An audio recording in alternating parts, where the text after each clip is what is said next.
ঈদুল আজহার আগে শেষ কর্মদিবস আজ। গতকাল ছুটি হয়ে গেছে শিক্ষা প্রতিষ্ঠানগুলো। গ্রামে ঈদ করতে আজ থেকে রাজধানী ছাড়তে শুরু করেছে মানুষ।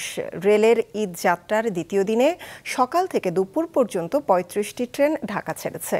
সারাদিনে কমলাপুর থেকে দেশের বিভিন্ন স্থানের উদ্দেশ্যে যাবে ৬৯টি ট্রেন। র্যাব বলছে, ট্রেনের টিকিট কালোবাজারি রুখতে গোয়েন্দা নজরদারি বাড়ানো হয়েছে। শহুরে বন্দি জীবন ছেড়ে গ্রামে ঈদ করতে যাচ্ছে মুন, আনাস ও সাদ। এই দুটি পাখিও আজ তাদের সঙ্গী। সকাল সকাল অভিভাবকদের সাথে কমলাপুরে এসেছে তারা। গন্তব্য কিশোরগঞ্জ। বাসায় তো কেউ থাকে না, খাবার দিবে কে পাখি বাসায় রেখে গেলে? ঈদ যাত্রার দ্বিতীয় দিনে সকাল থেকে দুপুর পর্যন্ত কমলাপুর রেলওয়ে স্টেশন থেকে ৩৫টি ট্রেন ছেড়ে গেছে। প্রতিটি ট্রেনেই ছিল ঘরমুখী মানুষের চাপ। আমরা আমাদের গ্রামের বাড়ি যাচ্ছি, এদিন সাজুগুজু করে বাড়ি বের হব। ঢাকা রেলওয়ে স্টেশন ম্যানেজার জানান, দ্বিতীয় দিনে ৬৯টি ট্রেনে প্রায় ১.৫ লাখ মানুষ ঢাকা ছাড়বেন।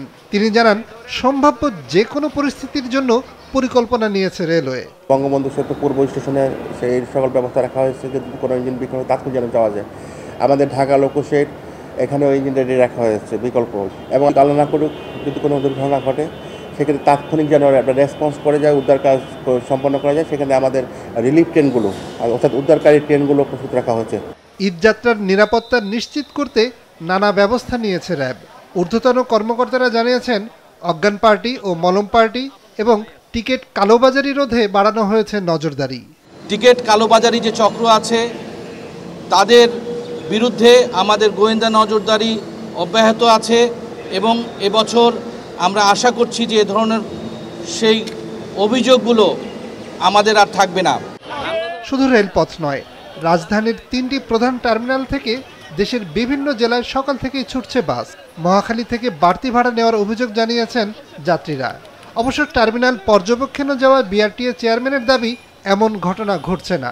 মামিসিং 150 টাকা 100 টাকা করে মাঝে মাঝে, এখন ভাড়া 300, অন্য গাড়িতে 400 চাচ্ছে। 150 টাকা দেয়, আমরা 300 মনে করেন, 250 কিনে চাইতেছে মনে করলাম 400 টাকা। টার্মিনাল পরিদর্শন করে যাত্রীদের আমরা জিজ্ঞাসাবাদ করে দেখেছি, বরং দূরপাল্লা যে বাসগুলো যাচ্ছে এখানে ভাড়া কম নিচ্ছে, বেশি না।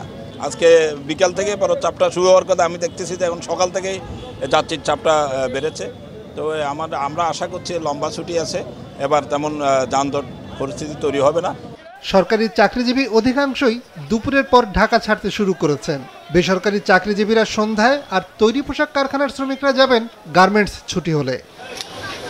নিয়াজ মোরশেদ, মাছরাঙা সংবাদ, ঢাকা।